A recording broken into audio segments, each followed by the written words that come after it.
Cette semaine, la première carte du tirage, c'est la carte de la guerrière de cœur. On te demande de reconnecter à ton cœur, de faire face peut-être à aussi une certaine forme de dualité. Il peut y avoir une énergie de séparation en toi, ça veut dire que tu peux te sentir tiraillé entre deux énergies. Vraiment, c'est comme si tu devais à chaque fois choisir le pour et le contre et il y a une forme d'indécision.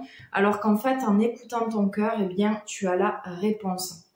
En tout cas, il y a une direction qui t'est donnée. J'ai l'impression aussi que cette semaine, c'est comme s'il y avait une forme de confiance, un appui, plus de douceur aussi qui pouvait se faire ressentir.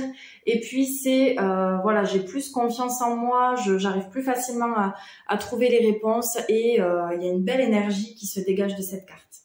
La deuxième carte, et c'est l'énergie de la graine de vie. Décidez aujourd'hui de vivre pleinement votre vie, votre incarnation.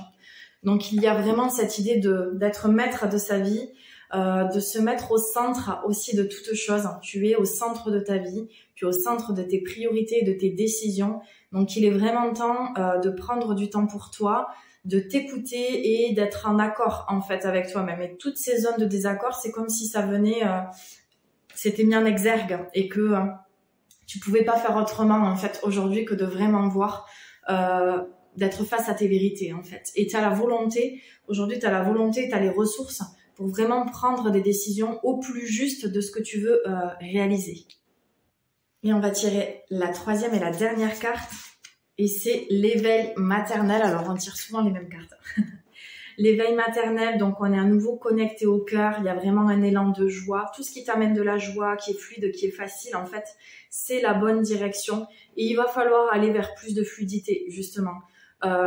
Tout ce qui est difficile, tout ce qui est bloquant, tous les endroits où il faut mettre vachement d'énergie pour faire les choses, lâche prise et vraiment va dans des endroits qui sont directs, qui sont faciles et qui t'appellent en fait. C'est pas la facilité et donc je choisis quelque chose qui est pas bien, mais j'y vais quand même parce que c'est plus facile comme ça.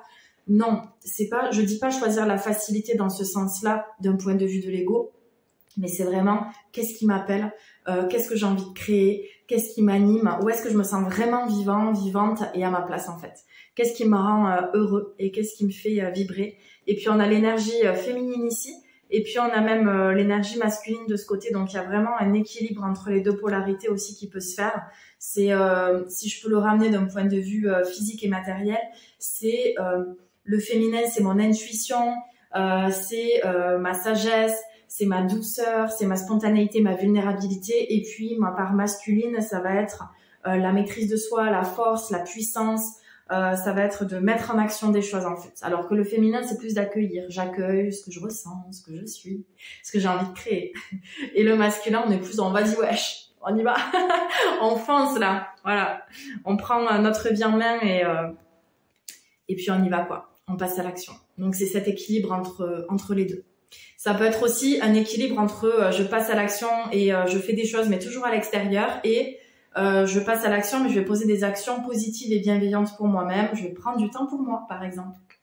Je te souhaite en tout cas une belle semaine. La deuxième